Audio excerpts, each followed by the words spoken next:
تم اقرار کرتے ہو کہ اللہ تمہارا اور ہر چیز کا مالک ہے. اس کے کیا معنی؟ اس کے معنی یہ ہیں کہ تمہاری جان تمہاری اپنی نہیں، خدا کی ملک ہے. تمہارے ہاتھ اپنے نہیں، تمہاری آنکھیں اور تمہارے کان اور تمہارے جسم کا کوئی عضو تمہارا اپنا نہیں. یہ زمینیں جن کو تم جوتتے ہو، یہ جانور جن سے تم خدمت لیتے ہو، یہ مال اسباب جن سے تم فائدہ اٹھاتے ہو، ان میں سے بھی کوئی چیز تمہاری نہیں. ہر چیز خدا کی ملک ہے اور خدا کی طرف سے عطیے کے طور پر تمہیں ملی.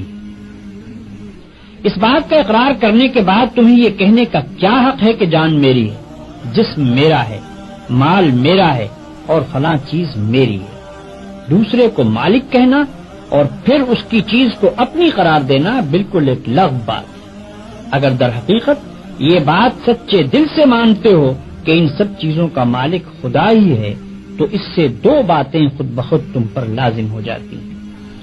ایک یہ کہ جب مالک خدا ہے اور اس نے اپنی ملکیت امانت کے طور پر تمہارے حوالے کی ہے تو جس طرح مالک کہتا ہے اسی طرح ان چیزوں سے کام لینا چاہیے. اس کی مرضی کے خلاف ان سے کام لیتے ہو تو دھوکہ بازی کرتے ہو. تم اپنے ان ہاتھوں اور پاؤں کو بھی اس کی پسند کے خلاف ہلانے کا حق نہیں رکھتے. تم ان آنکھوں سے بھی اس کی مرضی کے خلاف دیکھنے کا کام نہیں لے سکتے. تم کو اس پیٹ میں بھی کوئی ایسی چیز ڈالنے کا حق نہیں ہے جو اس کی مرضی کے خلاف ہو. تمہیں ان زمینوں اور ان جائیدادوں پر بھی مالک کے منشا کے خلاف کوئی حق حاصل نہیں ہے.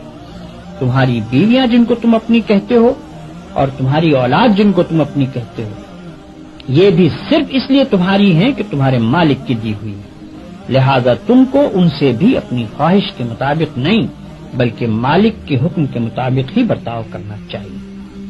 اگر اس کے خلاف کرو گے تو تمہاری حیثیت غاصب کی ہوگی.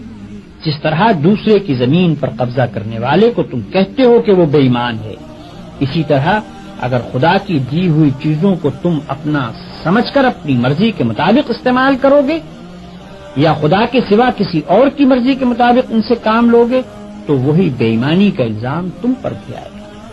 اگر مالک کی مرضی کے مطابق کام کرنے میں کوئی نقصان ہوتا ہے تو ہوا کرے. جان جاتی ہے تو جائے، ہاتھ پاؤں ٹوٹتے ہیں تو ٹوٹیں، اولاد کا نقصان ہوتا ہے تو ہو، مال و جائیداد برباد ہو تو ہوا کرے. تمہیں کیوں غم ہو؟ جس کی چیز ہے وہی اگر نقصان پسند کرتا ہو تو اس کو حق ہے